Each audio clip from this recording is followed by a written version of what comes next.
sir. Yes, sir. What it do, gang? We live, we back. Welcome back to the Golden Goose DFS show. I'm your host, Chandler Blakely, aka Goose Man. Here bringing you another edition of my starting five for DraftKings and FanDuel, alright?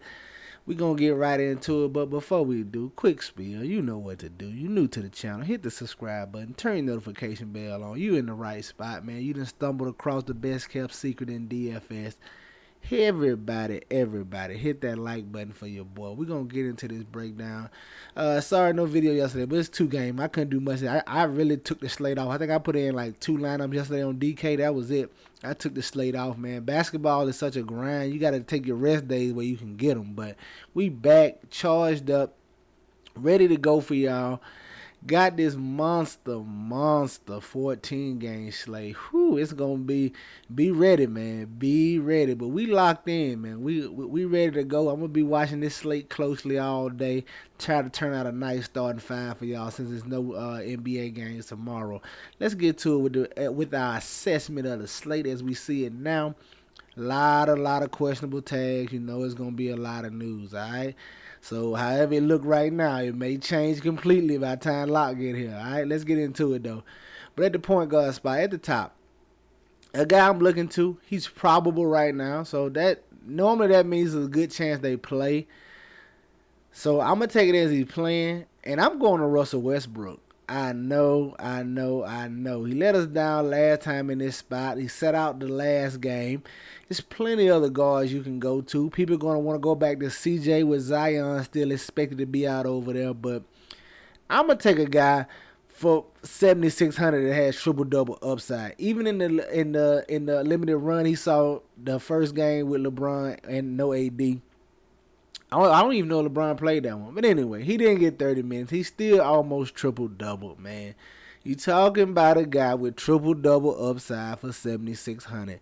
If you want to go to CJ, I don't fault you. That's a nice matchup. Still no Zion over there. But I'm going to take a guy in Russell Westbrook who can get a triple-double, especially with no AD over there, man. Give me Russell Westbrook at 7,600, provided he plays in tonight's slate, all right? Now, at the shooting guard. A lot of shooting guards, gang. But I'm going to pay up here. The guy I'm looking at, I know he's not going to have any ownership. I'm talking about Mr. James Harden for the Philadelphia 76ers. Listen, one, I know he's not going to see no ownership because he's a high-priced shooting guard. And it's one of the lower total games on the slate, all right? Plenty of other ways you can go, but shooting guard is tough if you ask me, man. Outside of James Harden, no Booker tonight. He's out still. Jaylen Brown, he's 95. I just pay the extra 4 and get the Harden. Anthony Edwards, same thing. Just pay the extra 7. Like Donovan Mitchell going against the Raptors, that's the lowest total on the slate. So, I mean, Paul George, that's the same game. If you want to save a little salary, I like Paul George as well. But just James Harden in this spot, he's been playing well all year. It's not talked about enough. He's averaging a double-double, 20 points and 10 assists now. He's been playing very well all year. And for some reason, I don't know what it is, he absolutely cooks the Clippers every time he plays them. I'm telling you. I know I'm not really one to lean in the narrative, but look at the facts. Dig it up. I'm telling you. James Harden, I think he probably averages 60 fantasy points against the Clippers. He absolutely cooks them every time he plays, man. Give me James Harden at 9,900. Now, coming in at small forward, I'm going to go to that previously mentioned New Orleans Pelican game with Zion expected to be out. At the small forward, I'm going to look at the guy by the name of Trey Murphy III, 4,600. We saw him last night play solid minutes.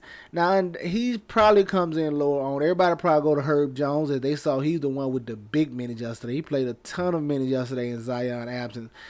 But the thing you have to worry about here is Larry Nance being back. If Nance being back, I don't think Herb Jones plays that many minutes. I think he played like, 34, 35, who knows. A lot of minutes. He played the most minutes of the Pelicans yesterday. So, but with Nance, if Nance comes back, I don't think he does that. I think Trey Murphy slotted for his 25 to 30 minutes.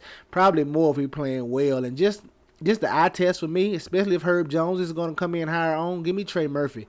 Just the eye test, he's the better player, I think, and I believe he has the higher upside than Herbert Jones. So I like Trey Murphy right here at 4,600. At the power forward, another value spot everybody going to run to, Houston. I'm looking at Mr. KJ Martin, Kenyon Martin Jr., 3,700. Listen, if you want to go Easton in this spot, I don't fault you. We know Tate and Eric Gordon are out for the Rockets, so that's opened up a lot of minutes on the wings here. KJ Martin similar to Trey Murphy for me. It just passes the eye test, man. He's solid. He's a solid rebounder. He can add you a few assists, a block, a steal here. He does a little bit of everything, and I think he's too cheap at 3,700. Even though it's a pace down matchup for this Rockets team, this Dallas team doesn't have a real presence down low, so KJ Martin should be able to rebound the ball very solidly in this matchup. He's a legit double threat at 3,700, provided he gets the minutes. All right, I like KJ Martin as one of my value plays. Probably gonna be a little chalky, but we'll see as the day goes on how everything breaks down. And then coming in at the center spot, it is so many questionable tags at the center, so many. But right now, as we see it, if it was like this, knowing what we know, I'm gonna go to Thomas Bryant here at 6,100. The price is creeping upward on him right now.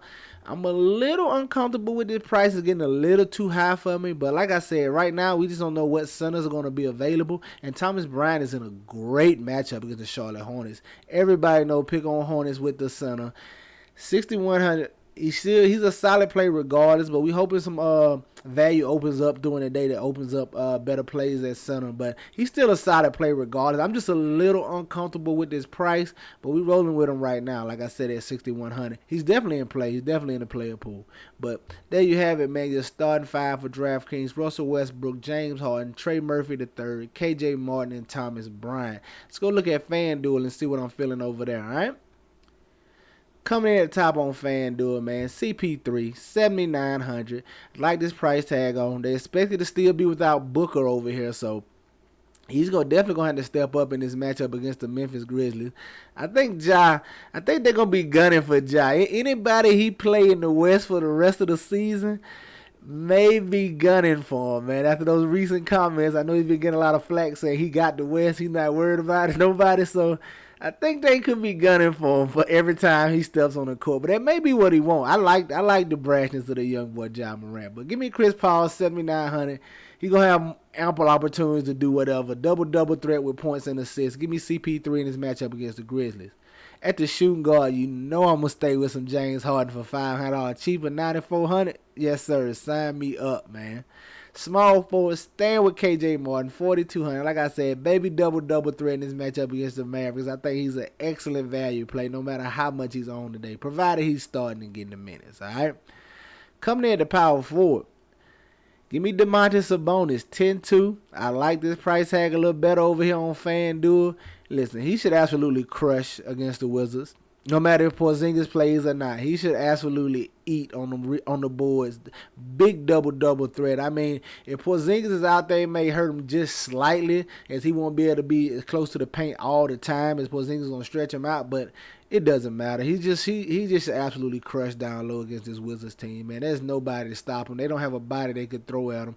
Give me Domantas Sabonis at 10-2. And then at the center spot, staying with Thomas Bryant, 6,100 over here as well. Like I said, hopefully some news comes out that opens up some better center play, because I'm a little uncomfortable with the price. I wish it was a tad bit cheaper, maybe 57, somewhere in that range. But I'll pay for it right here in this spot if nothing else really opens up. I like Thomas Bryant at 6,100. There you have it, your starting five for FanDuel: Thomas Bryant, Domantas Sabonis, Kenyon Martin, James Harden, and Chris Paul. Get you some exposure to these guys. Get them in your player pools. You know they're going to be in mind. That's going to do it for us here today, man. Y'all already know the motto. Chances make champions, y'all. Green up. I'll catch y'all next time, all right? Let's get it.